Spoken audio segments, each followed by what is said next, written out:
Please don't call anyone. No, no, of course. It's just us. Come in. It's soaked to the bone. I'm fine here in the doorway. I shan't stay long. You're making me cold. I'm fine, Constantine. I'm fine. Let me at least get you a blanket or a room. Fine. I'll come in. But you must promise me I just can't be seen. I promise. Lock the door. They're eating. Lock it! Okay, okay. Take it easy. Is it locked? We busted the locks as kids, remember? Trying to get my uncle's liquor. I don't remember much from those years. I can't seem to remember anything before 2 years ago, but I do remember being happy. We were happy once, weren't we? Oh, yeah. Very. If you can't lock the door, I'm going to leave. Wait. No. Don't leave. It was wonderful to see you. Remember me. Wait. I'll jam this chair in front of the door so no one can come in. Okay, do it.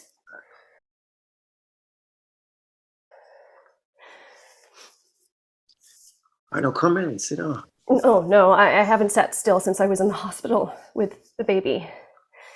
Let me at least get you a towel or a blanket. You're shivering. I am? I don't feel cold. I don't feel anything at all. Let me grab a... No, don't leave me. I won't. Never. Never? Never again. And you won't leave either. I really must. Wait, you just got here. Let me look at you before I go. You look calmer, somehow more relaxed. I don't feel relaxed right now. I feel as though I might jump out of my skin. You look wonderful. So do you. Oh, don't lie. I wouldn't. I look thinner, don't I? Gaunt, even. That's one of the critics wrote recently. Gaunt. Your eyes just look bigger. I can see your eyes more clearly. You still have a wonderful sense of a poet. I love your writing, by the way. I knew it was you the first time I read it, despite your pseudonym. I could hear you speak through the page to me. Why wouldn't you let me see you these past 2 years? You're seeing me now. I'll come to your hotel every day for a week. Sometimes several times a day. Masha has too. Who's that Masha? Oh, sweet, dear, troubled Masha. I remember thinking my life would never be as hard or as dark as hers. Funny how life shifts so quickly. Look at me now. I should start wearing all black and be in mourning for my life. I have so much to mourn for, you know. I'm so sorry. Thank you. When I heard that you lost your child, I wrote and wrote, but I heard nothing. I couldn't write. Oh, I even boarded a train and went to see you. You did not. I didn't know. Yeah, I stood in the back of the theater in Minsk or Pinsk, some such town, as I promised you I would. Oh no, you saw me perform. Oh no. I went backstage, but they barred my entrance. Stage door, but you didn't come out. I even went to your hotel that day, but they wouldn't let me in. I didn't know, I swear. It's okay. You're here now. Not that I would have seen you. Well, I don't know if I would. Maybe I would. I don't know. I could barely function after the baby died. I don't know how your mother took you on tour with her. It was impossible. In spite of heroic stories, by the time they had me, they were both famous actors. They had help. And they had money. And I had neither. When the baby got sick, Yes. I couldn't get her to stop crying. I still hear her cries even in the hospital with the medicine in her. She never stopped crying. Why wouldn't you let me see you all these years? I was afraid you hated me. After the way I treated you. Won't worry about that now. And everything that happened with Trigorin and... It's all behind us now. We're together again. They won't come in, right? Your mother, Trigorin? No, you're safe. Then let's sit. Just for a minute. But I want to sit and study your face. Even if we don't say another word, I just want to look at you so I can always remember this moment.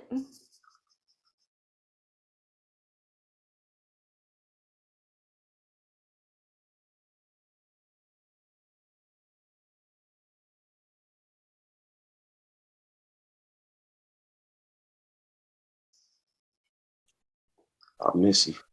And I you. Why have you been hiding for almost a week? A week we could have been sitting here together.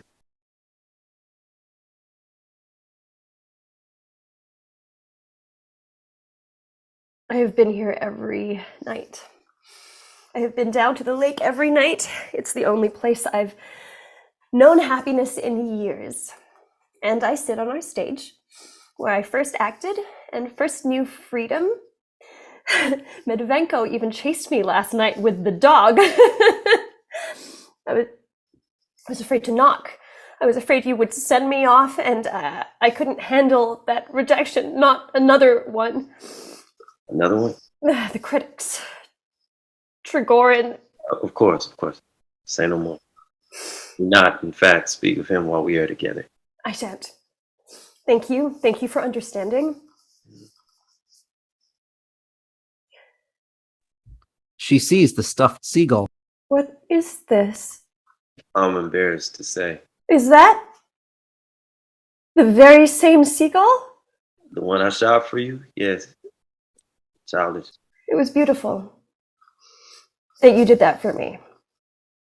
At the time, I didn't understand. I thought you had just killed an innocent thing, but looking back. Yes, looking back, I see it all so different. And you said I was the seagull. I didn't understand why you would hurt me, so how you could kill such a glorious, free spirit. I was so naive. Well, you were young, that's all. You weren't naive, you were hopeful. I mean, I was angry and frustrated and choking on my life and lost. And now you have purpose, and I am the one who is lost. You used to call me your muse. You still are. I think about you every time as I'm about to write. So you don't hate me, then? How could I? You never did. Oh, no, I did. Of course I hated you. I was in love with you. And you. Hank, you broke my heart. I am so sorry if I did. You did. I'm sorry. I'm sorry, too. Here we are. Both sorry. I don't hate you. But I surely did. When I heard about you and Trigorin, I hated you. I hated you both. I hated him for what he did to you and what he did to my mother. I still hate him, I guess. And hate is not a word I use, but I hate him. There, I said I hate him. And I hated you too for what I thought you did to me. Until I realized you hadn't done anything to me at all. It finally wasn't about me anymore, you know? I finally put myself aside and thought of you. And you and Trigorin's baby. How he finally left you and went back to my mother. And I cried. My anger disappeared. And I cried. Oh, sweet Constantine. I cried last night too, sitting out on our little stage. For you, for us, for me, for all of it. I hadn't cried since my baby's funeral. And listening to the waves lap against the shore in the rain, it was the first time I had cried since she died. And my tears and the rain and the waves, it just washed it all away. And I felt like a child again when I was so in love with you. And in love with life. And in love with the theater. And I am the seagull, Constantine. You said so first, or maybe I did. I can't recall, but one of us said so first, and whoever that person was right. I am the seagull. I better go. You don't understand what I'm saying. I better go. Wait. I'm all alone. Yes, I have my uncle, and I'm surrounded by others, but I am all alone without you. And even now that my writing is becoming more popular, and I'm finally getting paid for it, and my name is getting to be well known, but it isn't even my name. I didn't want people to think of me in the same breath as my father or mother, and most certainly not Trigorin. I wanted my work to stand on its own, and it finally is. And still, I hate it. I hate that I'm not a playwright, like a shipwright. Someone who builds something that lasts. My short stories are just the way I can get my name well known so I can become a playwright again. I want you to be my leading actor. Oh. No, I couldn't. I wouldn't dare to be seen in one of your plays by your mother, by Trigorin. I'd rather die. And in a way, you wouldn't want me. You said you snuck into the back of the house in Pinsk, so you can say it. It won't hurt my feelings. My feelings are burned out of my body. My nerves are so raw that there is nothing of them left. You can say how terrible an actor I am now. You can say it, Constantine. You can say it. Remember what a great actor you were when we first began? You can be again. And remember what a great playwright I could have been? I can be again. Now I am a hacking away to try to make a name for myself in obscurity, hiding out in this country estate, hoping someone sees me and notices me and thinks I am as great as I think I am. I do. I believe. I really, really believe in it. It may be the only thing I believe in right now, that someday you will write something that lasts. And it will last for all eternity. Just don't ask me to act in it. I can't. I can't even go on stage without a few drinks for courage. I used to feel drunk on the thrill of being an actor and experiencing the buzz of the audience and feeling drunk by being lost in creation. But now I'm simply drunk. When we first did our play out there on that little wooden O, as you called it, you believed in me before I believed in myself, and you told me what a natural I am. But since she died, I can't even remember how to gesture. I'm up there acting, and I can't even remember if I've moved my arm at all. So then I start to move my arm wildly, and before you know it, I am just flailing about the stage like that wounded seagull, like that dying, bloodied, wounded bird. And then I couldn't remember how I used to be so free as an actor, but I knew that Trigorin loved your mother and loved her acting so much, and I wanted him to love me like that. So I started to imitate her acting style, not emulate it anymore, but imitate it. And I became grotesque. Do you know what it feels like to stand on stage and not remember your lines because your brain is clouded with trauma and fear and vodka? Do you know what it is like not to know what to do with your hands, to become dizzy and confused and lightheaded and about to faint and not even know where you are or what play you're supposed to be performing, to be so self-conscious of every muscle movement in your face and mouth that it is torturing? I believed in myself once, didn't I? You did. And you believed in me. I did. I still do. How could you? When Trigorin and I lived together, he would get enraged with me. It was always my fault. Really, truly it was, though. But he would belittle my dreams of being an actor. Actors are all so selfish, he would yell as he smashed a dish or a lamp, and I knew at first he was talking about your mother until I stopped knowing and started to believe he was talking about me.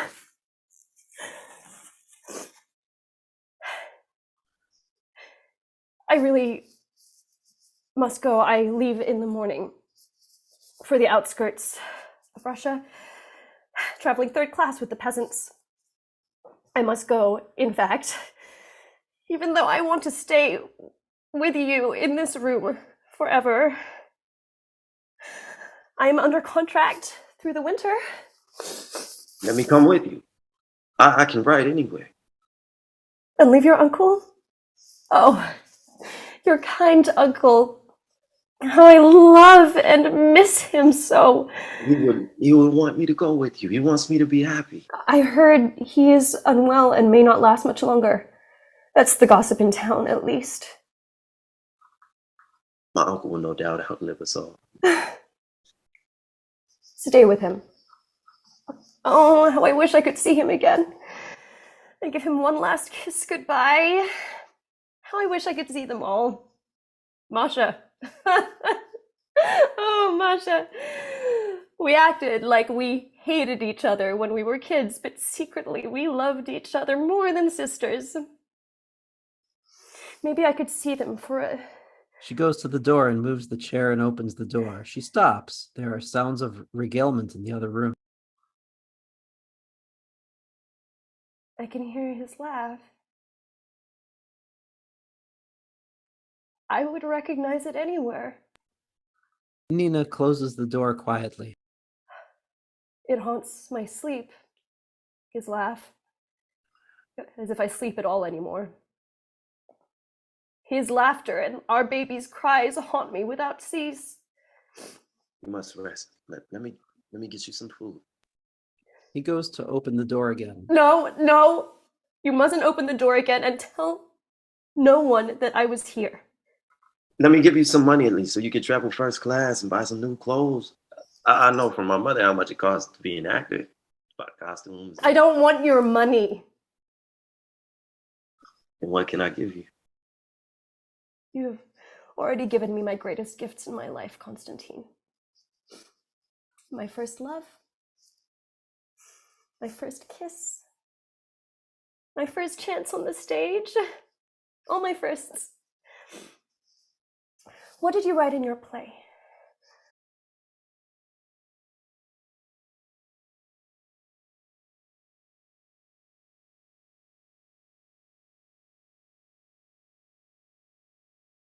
I am alone. Alone on this stage and alone in this world. The world has stopped turning on its axis, and I am the last living soul on earth. This earth that once was beautiful and now is desolate. I don't remember my first kiss, but I remember vividly my first bike ride without training wheels. It was here, on this earth. I wanted my father to teach me. I thought my dad would show me, but no, my grandpa did.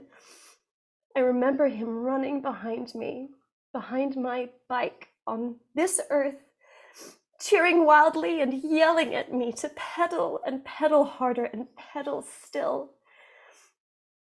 I rode all the way, made it all the way down to the church. Not that that was a big accomplishment back then, since there were churches on every corner. Every corner of this earth, the earth, has withered, and all its